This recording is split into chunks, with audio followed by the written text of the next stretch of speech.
শুক্রবার মানেই তো বাচ্চাদের কাছে বিরিয়ানি বার। আমার ছেলে বলতেছিল, "আম্মু আজকে কি বিরিয়ানি বার?" হ্যালো ভিউয়ার্স, আসসালামু আলাইকুম। সবাই কেমন আছেন? আলহামদুলিল্লাহ আমি ভালো আছি।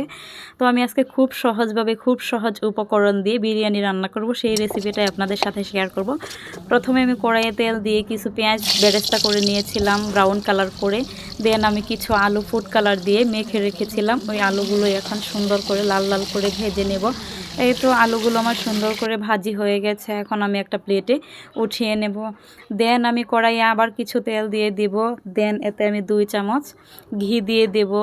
ঘি দিয়ে দেন আমি এতে দিয়ে দেব কিছু পেঁয়াজ কুচি সুন্দর করে নাড়াচাড়া করে নেব। নাড়াচাড়া করা হয়ে গেলে এখন আমি এতে দিয়ে দেব আদা বাটা 2 চামচ এবং রসুন বাটা 2 চামচ দিয়ে সুন্দর করে নাড়াচাড়া করে নেব যেন এর কাঁচা স্মেলটা চলে যায়।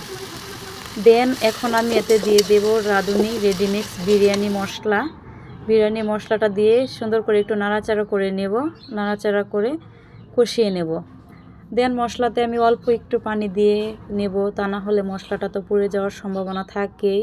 তো পানি দিয়ে সুন্দর করে অল্প একটু কষিয়ে নেব। দেন আমি কিছু মাংস টক দই দিয়ে মেরিনেট করে রেখে দিয়েছিলাম, সেই মাংসগুলো মশলায় দিয়ে নেব অল্প একটু লবণ দিয়ে সুন্দর করে কষিয়ে নেব মাংসগুলো। আমি কিন্তু মাংসতে এক্সট্রা কোনো পানি ব্যবহার করি নাই। মাংস থেকে যে পানিটা উঠেছে ওটা দিয়েই আমি সুন্দর করে কষিয়ে নেব। এখন মাংসতে আমি দিয়ে দেব অল্প একটু দুধ পরিমাণ অনুযায়ী। আসলে বেশি দুধ দিতে গেলে দেখা গেছে আমার ছেলে খেতে চায় না, এই জন্য আমি অল্প পরিমাণে দিয়ে নিয়েছিলাম।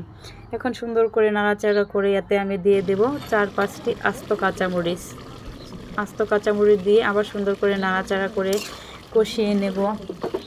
এবার মাংসগুলো কষানো হয়ে গেলে আমি যে আলুগুলো ভেজে রেখে দিয়েছিলাম সেই আলুগুলো দিয়ে দেব। দিয়ে আবার নাড়াচাড়া করে মাংসগুলো কষিয়ে নেব। মাংসগুলো কষানো হয়ে গেলে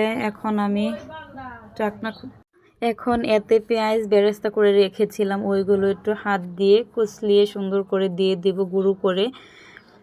এই তো আমার বিরিয়ানির জন্য তরকারির ফাইনাল লুকটা রেডি। এখানে কিন্তু আমি কোনো রকম ইফেক্ট বা ফিল্টার ইউজ করি নাই।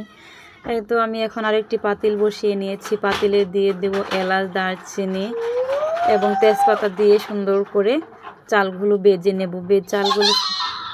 আসলে চালগুলো যত সুন্দর করে ভাজা যায় ততই সুন্দর হয় বিরিয়ানিটা। আর পানিটা যদি আন্দাজ করে দেওয়া যায়, আপনি যেই পাত্র দিয়ে মানে যেই কৌটা দিয়ে চাল নেবেন ওই কৌটা অনুযায়ী আপনি পানির পরিমাণটাও নেবেন, তাহলেই বিরিয়ানিটা অনেক সুন্দর হয়।